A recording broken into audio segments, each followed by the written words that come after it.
Ils passent leur temps libre à fabriquer de nouvelles flèches pour remplacer celles qu'ils ont perdues lors de la chasse. Des singes! Nous les trouverons dans les montagnes. Avec chaque tribu Hadza, composée d'environ 30 personnes, l'espérance de vie moyenne est d'environ 32 ans. C'est en fait à cause du taux élevé de mortalité infantile. En général, une femme Hadza donne naissance à 4 enfants, mais seulement 1 ou 2 d'entre eux peuvent survivre. Le miel est leur or liquide, plein d'énergie et de nutriments essentiels pour les maintenir forts dans la nature. C'est l'aliment le plus consommé dans la tribu. Nous sommes près d'un baobab. Tu vois un trou à l'intérieur de cet arbre, là-haut. C'est là que se trouve le miel. Ils vont couper un morceau de bois à attacher à l'arbre. Ils l'utilisent comme une échelle pour grimper. Il y a des milliers d'abeilles à l'intérieur de cet arbre. D'un autre côté, un autre chasseur prépare un feu pour fabriquer un bâton à fumer. Il vérifie si ces bâtons sont assez solides pour porter le poids d'une personne.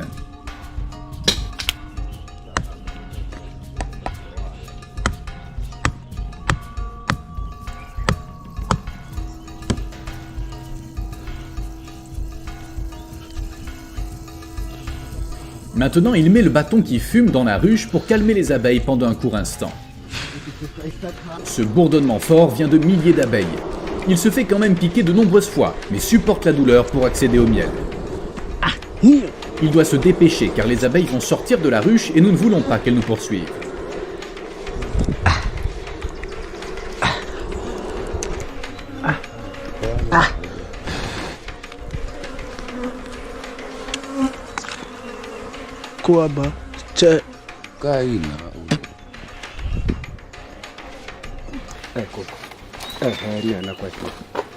Il y a très peu de miel.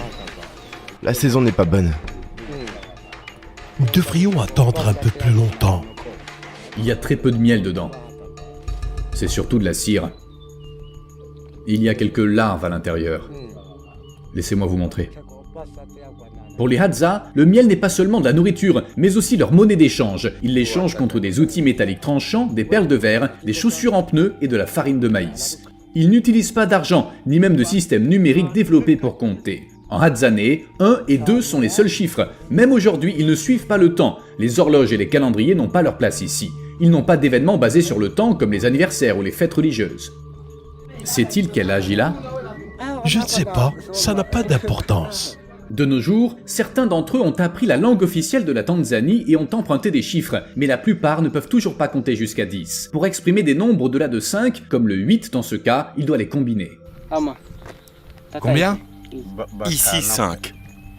Et là 3. Et si je lui demande 70, que dirait-il ? C'est trop. Ils utilisent des termes généraux pour exprimer des quantités plus importantes car elles sont trop abstraites pour eux. Pense-t-il en permanence à la chasse aux babouins ? C'est la viande la plus délicieuse. Chaque fois que je dors, je rêve de babouins. Quand je me réveille le matin, je vais chasser et chercher des babouins. Je monte dans les montagnes. Si je ne les vois pas là-bas, je vais ailleurs.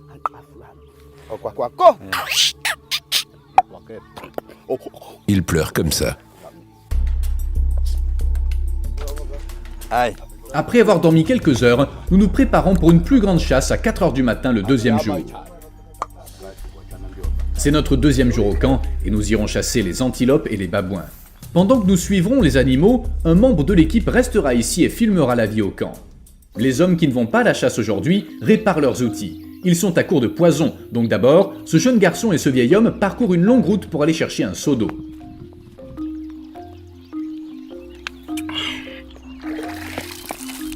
Occupés par leurs tâches quotidiennes, ils gardent quand même un œil sur leur environnement, profitant de toute opportunité pour chasser quelque chose pour le repas du jour. Après plusieurs tentatives infructueuses, ils trouvent un gros escargot en revenant au camp. C'est un escargot. Nous, les Hadza, mangeons aussi cela. Nous le faisons juste cuire sur le feu et le mangeons. Tu vois ces montagnes ? On dit qu'il y a beaucoup de hyènes là-bas. Les jeunes n'aiment pas beaucoup le goût des escargots et les offrent aux aînés. Dans le passé, lorsqu'un membre de la tribu devenait vieux, les jeunes chassaient un gros animal pour lui offrir un dernier festin avant de l'abandonner et de le laisser mourir de faim. De nos jours, ils prennent soin des anciens membres et partagent leur chasse. Cette branche appartient à une rose du désert qui possède l'ingrédient révolutionnaire pour les chasseurs Hadza dans la lutte contre les grosses prises. Poison, mon ami, poison! Ils commencent par couper la branche en petits morceaux, les plaçant tous dans une casserole. De l'eau froide est versée sur les morceaux et on laisse le mélange bouillir. Il ajoute des feuilles pour écumer ce qui se forme à la surface. Après avoir retiré les morceaux, il laisse le mélange mijoter jusqu'à ce qu'il épaississe.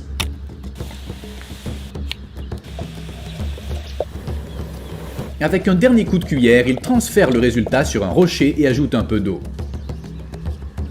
Enfin, il y ajoute un peu de cendre et mélange en l'écrasant avec une pierre. Et voilà, une pâte noire et collante. Il enduit soigneusement la pointe de la flèche avec. Maintenant, cette flèche est prête à l'emploi. Il frotte ses mains sur l'herbe pour nettoyer le poison. C'est une flèche empoisonnée, dangereuse pour moi et pour toi aussi. Lorsque l'on tire sur un animal, le poison pénètre dans le sang et se dirige vers le cœur. Le corps s'arrête de fonctionner. Puis l'animal, tombe. Fonctionne sur les impalas, les buffles, les zèbres, les girafes et tous les gros animaux. Pendant que les hommes cherchent de la viande et du miel, les femmes ramassent des fruits, des légumes et des herbes. En ce moment, elles déterrent des racines et des tubercules en utilisant des bâtons de creusage. Ils sont comme des unités de stockage de nutriments de la nature. Ici, elle a trouvé une pomme de terre sauvage. Ma jupe est trop courte. Donne-moi un morceau de tissu. Vivant presque en isolement, les femmes Hadza ne sont pas à l'aise avec le fait d'être filmées par des étrangers. Ils me regardent.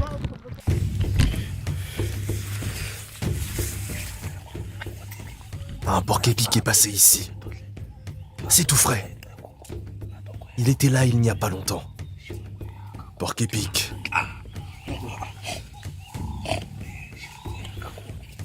Nous allons essayer de le suivre. Les chiens vont nous aider.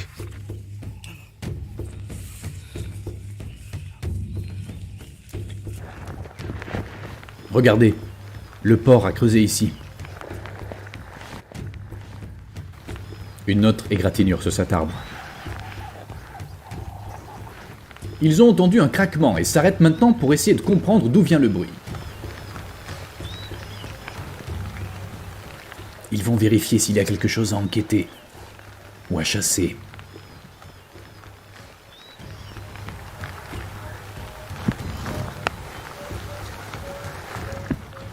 Rien. À cause de la pluie, les animaux se cachent dans leur terrier ou abri. Tu vois le nid d'un tout petit animal appelé un galago. Il lance des pierres vers l'arbre pour faire bouger l'animal de sa cachette.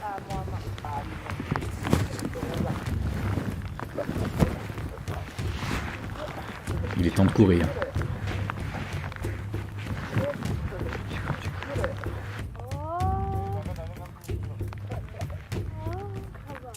Il ne devrait pas le louper d'ici. Comment as-tu raté ça? Il s'amuse. L'animal n'a nulle part où aller. Regardez, regardez. Fais attention, ne nous tire pas dessus. Celui-ci est coriace.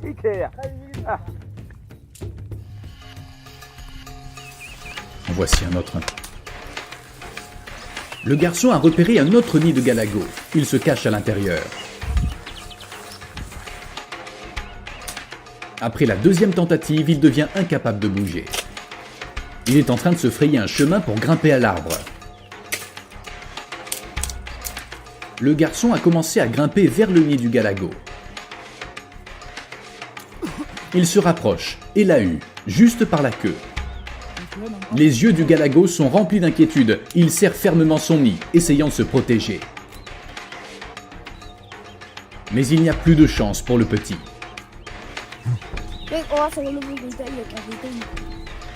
Il a encore envie.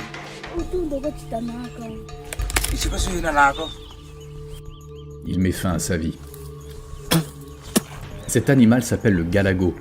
Ils sont principalement actifs la nuit. Nous les avons attrapés pendant leur sommeil. Sur la tête. Oh, ils l'ont eu aux yeux. C'est rentré par ici et sorti par là.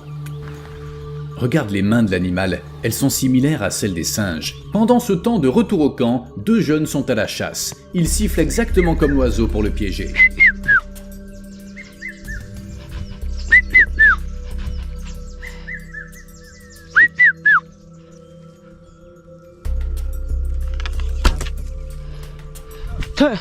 Si près, mais si loin, il l'a raté.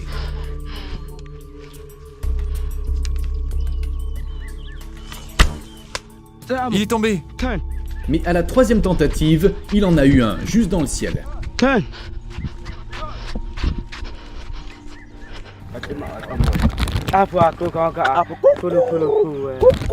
Nous avons attrapé une colombe. Il a eu quoi, ce chien? Il a beaucoup de blessures. Les babouins ont fait ces blessures à nos chiens. Un babouin? Ouais, il l'a mordu. Ouais. Maintenant que la pluie s'est arrêtée, les animaux sortent de leurs abris et les Hadza sont prêts à les attraper.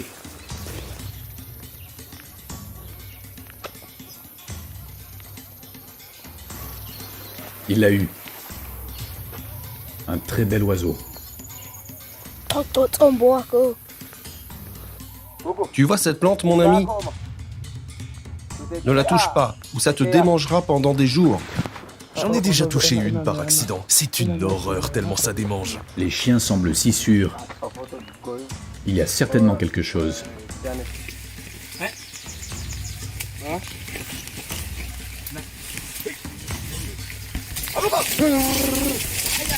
Dépêche-toi, les chiens le mangent.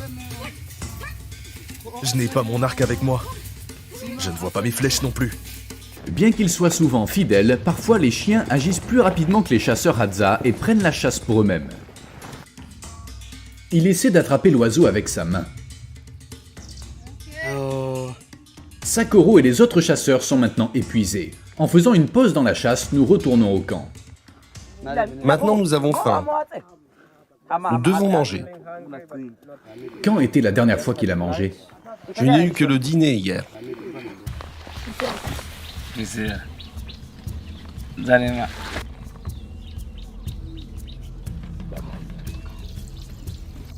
Dans le passé, la vie était bonne, avec beaucoup d'animaux. Mais maintenant, ils sont tous partis. Trouver un babouin est difficile.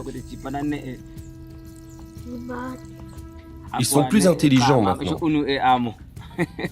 Que pense-t-il de la mort? Où pense-t-il qu'il ira quand il mourra? Je ne sais pas. Écoutez mon ami, une fois que vous êtes mort, vous êtes enterré dans le sol. C'est la fin de la vie.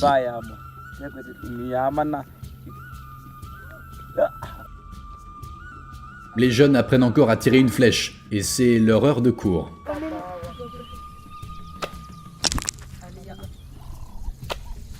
Ouh. Oh. Bien. Quels sont leurs rêves pour l'avenir? Quoi? Est-ce que tu le comprends? Tu veux dire quand nous allons grandir? Je ne sais pas quoi dire. Je ne comprends même pas. Parfois, c'est difficile pour eux de parler de l'avenir. Ouais, ils n'ont pas de concept d'avenir. Nous obtenons ces pointes de flèches de la tribu d'Atoga. Nous leur donnons du miel et des médicaments traditionnels en retour. Nous allons monter dans les montagnes. C'est loin. Encore tôt, nous sommes le 3e jour avec la tribu Hadza. Pendant que nous dormions, un groupe parti pour une chasse nocturne vient de rentrer. Nous chassons depuis hier et nous avons enfin attrapé cette antilope. C'est un petit, mais nous allons le partager. Ne le touche pas, tu n'es même pas allé à la chasse. Ils ont attrapé une antilope, qu'on appelle aussi dik-dik. Pendant que nous nous approchons des babouins, ceux qui sont restés au camp ont commencé à construire une hutte. À l'heure actuelle, 2 hommes se dirigent vers la brousse pour collecter des branches et des feuilles adaptées.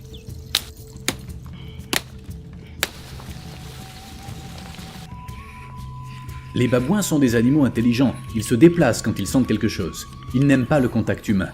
Nous devons suivre. Allez. Ils sont allés demander s'ils avaient vu des babouins autour. Nous sommes intelligents, mais eux aussi. Ils sentent que nous nous approchons. Nous allons continuer à les chercher. Cela signifie que nous devons améliorer notre stratégie. Il faut toujours avoir un coup d'avance. Ceux qui sont au camp sifflent maintenant pour contacter leurs amis partis chercher du miel le matin, souhaitant se joindre à eux et manger du miel sauvage. Attrape-le! Maintenant, ils savourent la douceur du miel.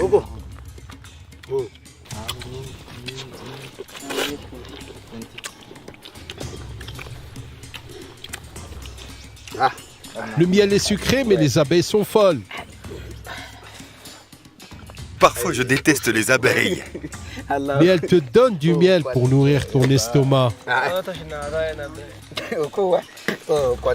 Maintenant que tous les matériaux sont prêts, il est temps de poser les fondations de la hutte. Ils commencent par plier et tisser les branches pour créer des barres. Pour le rendre durable, ils enveloppent des branches supplémentaires autour. Cette structure en forme de cage forme la partie principale. Ensuite, ils entourent la base avec des plantes d'aloe sauvage et couvrent le dessus avec des feuilles et de l'herbe.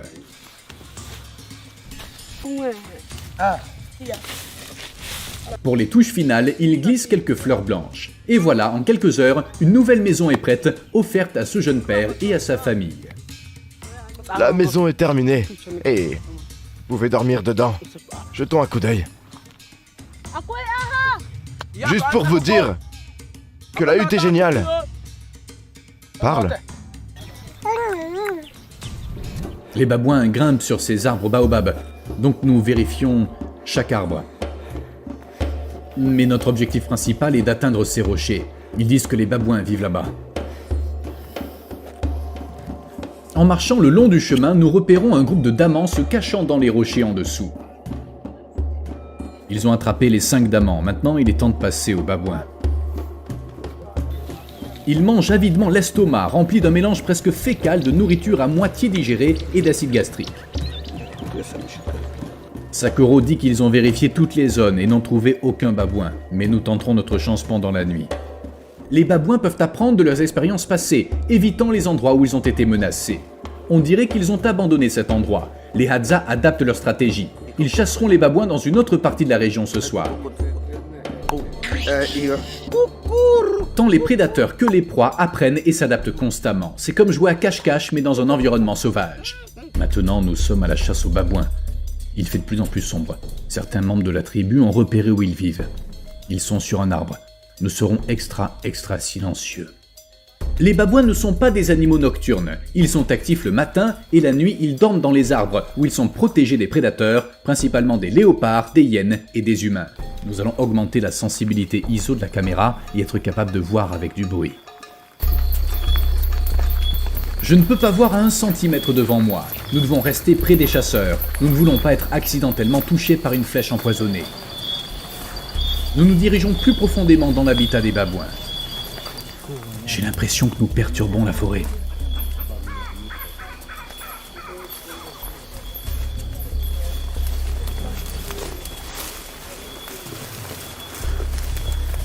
Moussa, quel était ce bruit?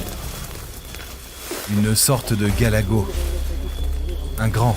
Un plus grand.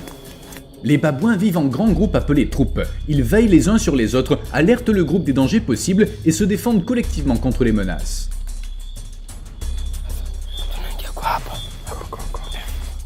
Ils en ont vu un là-bas. Ils en ont vu un?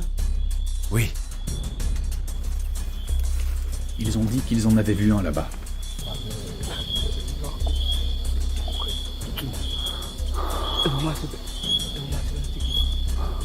Nous devons avancer. Ils ne sont pas ici. Les babouins sont extrêmement agiles et peuvent se déplacer rapidement tant sur le sol que dans les arbres. Ils essaient de décider quelle direction prendre.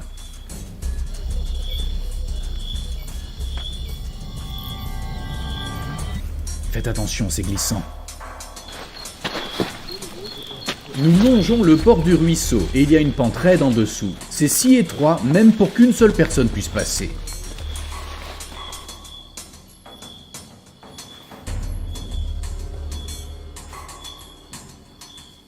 Il s'est écoulé 1h30 et nous n'avons vu aucun babouin. Ils regardent partout.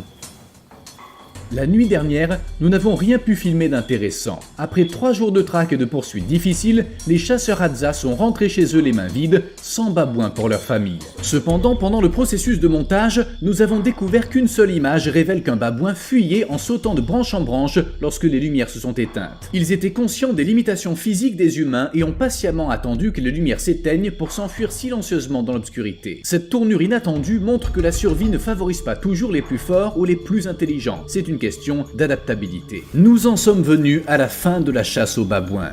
Nous n'avons pas réussi. Les animaux nous ont probablement entendus. Les Hadza vivent dans ce monde comme nous l'avons fait il y a des milliers d'années. Une des plus grandes menaces pour cette communauté est bien sûr la modernisation et la perte de cette culture humaine unique. Ils sont comme une fenêtre sur le passé. Ils sont les derniers de nos premiers.